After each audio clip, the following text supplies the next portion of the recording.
afternoon. It's Friday. Sunny in London, if you're inclined to notice such things. Here on Turing's Torch, we tend to focus on what's happening beneath the surface, the currents rather than the spray.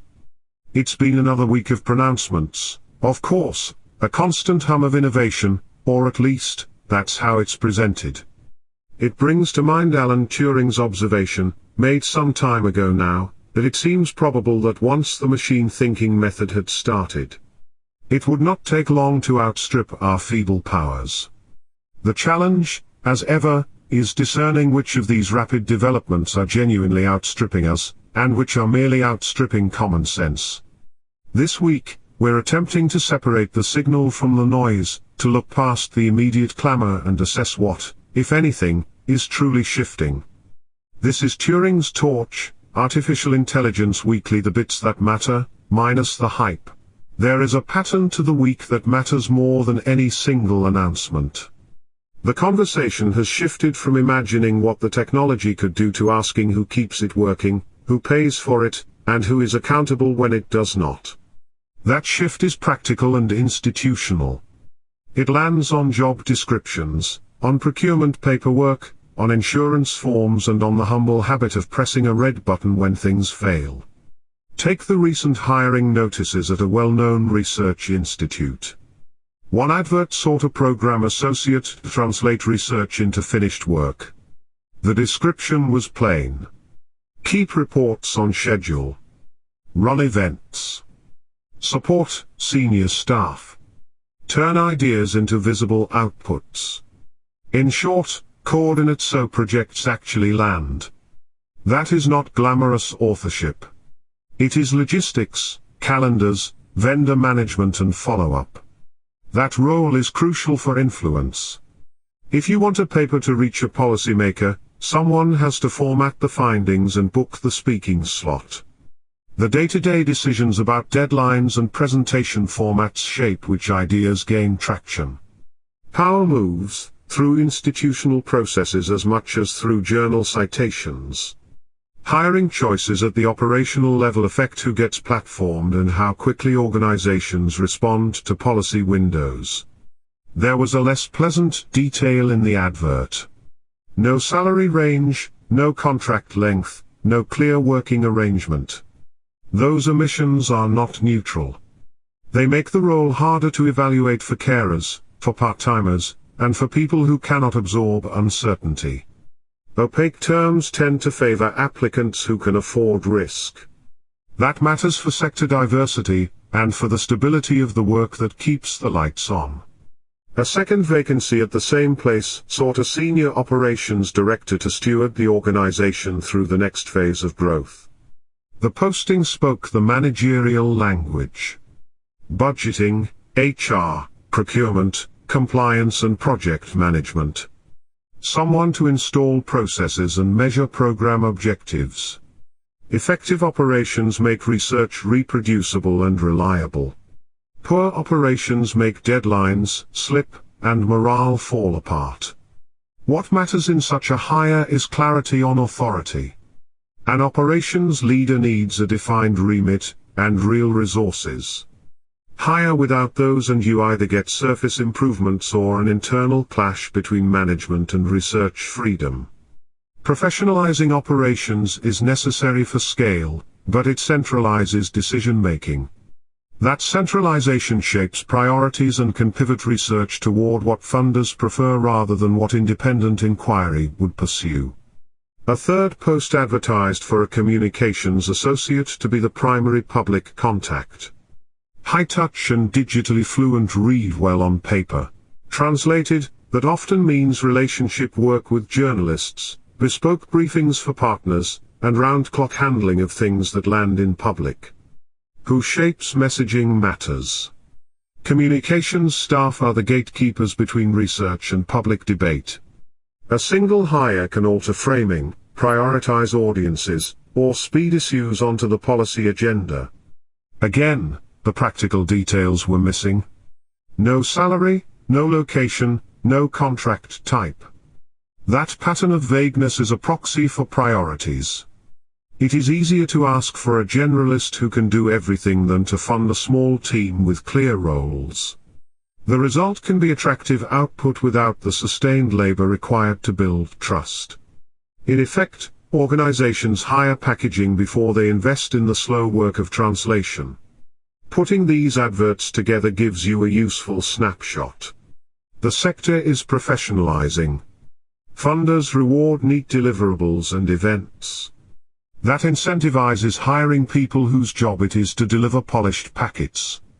The trade-off is obvious: timeliness and polish at the cost of longer-term inquiry and frequently undervalued labor. If you are thinking of applying, ask about pay, contract duration, overtime expectations and authorship credit. Impact in job listings often means grinding through logistics rather than instant policy authorship. For some temperaments, that is precisely the right job. For others, it is a career dead end. Not all useful things are people on payroll. There is a tidy calendar of free machine learning seminars running across the next 2 months. They are short, focused talks you can join virtually. For researchers far from conference budgets, for engineers who need to stay current without travel, these sessions lower the barrier to entry. They offer a chance to sample work in progress and to spot potential collaborators. But free does not mean frictionless. Time zones bite. Registration pages vary. Many events do not publish recordings. Abstracts are often thin. If you attend, do a tiny bit of preparation. Skim a presenter's recent papers, so you know whether the talk suits your needs. Treat these seminars as a gateway to deeper engagement, not a substitute for reading, experimenting or working alongside those ideas. The week also included a quiet report that evaluated how companies document what happens after their systems leave the lab. The focus was on post-deployment artifacts, impact statements, incident logs, redaction policies and audit trails. Those are the traces you point at when a system misbehaves or leaks sensitive information. They are the difference between a reassuring claim and something verifiable. Why that paperwork matters is practical. Governments buy systems. Companies embed them in critical services. When a vendor promises monitoring or regular evaluation, procurement officers need concrete evidence to rely on. Victims need logs to trace responsibility. Auditors need standardized formats. Without those artifacts, you have assurances rather than accountability. Yet transparency exercises can be shallow. One firm's incident log might be a time-stamped record. Another's might be a glossy summary for investors. There is a trade-off between revealing operational detail and protecting security or intellectual property. That is why templates, measurable metrics and independent audits are essential. A polished report becomes a paper window if it hides the plumbing behind fancy language. I spoke to a doctoral researcher this week who works on explanations that make systems intelligible and trustworthy. Her point was plain: transparency is not one thing and trust is slipperier still. Explanations range from saliency views to example-based comparisons or simpler, interpretable models that deliberately sacrifice some performance for clarity. Trust can be a feeling or a measurable property like robustness, calibration, or fairness across groups. The engineering challenge is how to measure whether an explanation actually helps people. Many academic papers use proxy tasks and neat datasets. Real deployments present messy constraints, privacy rules, latency budgets, legal obligations and existing audit logs. An explanation that looks sensible on clean test inputs can mislead under distribution shift. Explanations are not only management aids, they can be attack surfaces too. If you want transparency that matters, you need more than a lab prototype. You need repeated user studies, integration with operational monitoring, and validation under the conditions where the system will run. That is slow and expensive work. It is also boring. Which is precisely why it earns trust when it is done well. Another practical shift is physical artificial intelligence moving from demonstration to day-to-day reality. Software that controls things that move, lift, cut or steer changes the question from can it do the task to how do you stop it when it stops being safe. Simulations and lab trials help, but they rarely capture dirt, wear, rain or a gust of wind. Updates can alter behavior overnight. So testing, monitoring and interrupt mechanisms become operational essentials. The concerns are not theoretical. Who is authorized to interrupt a running system when it behaves oddly? How do you detect slow sensor drift when telemetry is sparse? What happens when a freshly updated control stack interacts with legacy hardware? Factory-grade interlocks assume homogeneous environments and clear responsibility chains. Those assumptions dissolve with fleets of delivery bots, connected appliances and remotely updated vehicles. The conversations between hardware suppliers and chip makers this week crystallized that point. They talked less about a mythical intelligence and more about sensors, latency, edge compute and simulation fidelity. Choices about which computations run locally versus remotely determine latency, privacy and where responsibility sits. When a handful of suppliers provide both the hardware and the control software, customers trade flexibility for convenience.